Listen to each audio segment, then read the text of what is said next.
Here we go.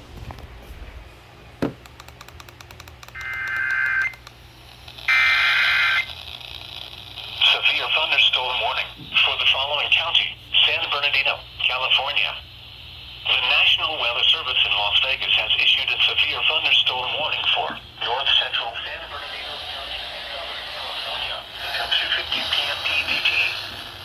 At 1:36 p.m. PDT, a severe thunderstorm was located 7 miles northeast of Fort Irwin, moving north at 15 miles per hour. This is a destructive storm for Fort Irwin and Bicycle Lake Army Airfield. Oh shit! 80 miles per hour with gusts and quarter-size hail. 80 miles an hour! Source: radar indicated.